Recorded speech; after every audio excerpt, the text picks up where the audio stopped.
This video will outline how to make this simple bowling game. Use a mouse or touchscreen to move the ball left or right. An upward motion will send the ball down the alley. The scene resets 7 seconds later. Here, the bowling game is being played on an Android mobile phone.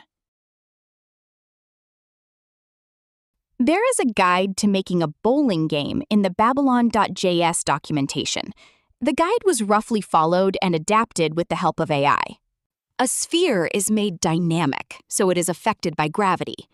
A box mesh is made static, unaffected by gravity. Next, add keyboard controls.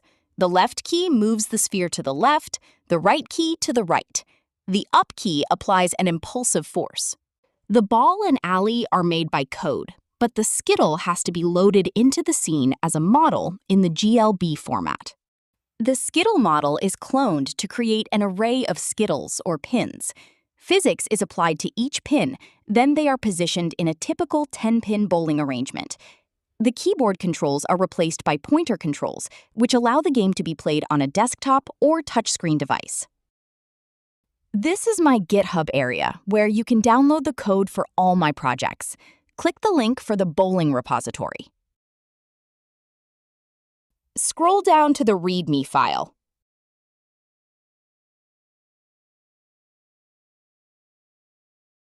Here you will find outline instructions on how to run the code.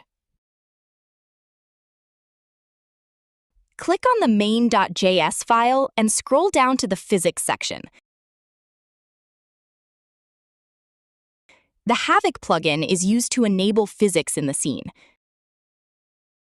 The ground, the bowling alley, is set to physics shape box, and its mass is set to 0 to make it static. In the physics section, the skittle model is loaded. The model is cloned to create an array of 10 pins. Each pin has its physics shape set to convex hull. The bowling ball is made from the sphere mesh created earlier in the file. Its physics shape is set to sphere.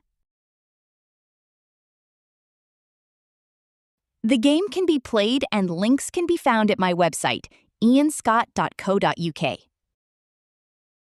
The bowling tutorial can be found at the Babylon.js website at this address.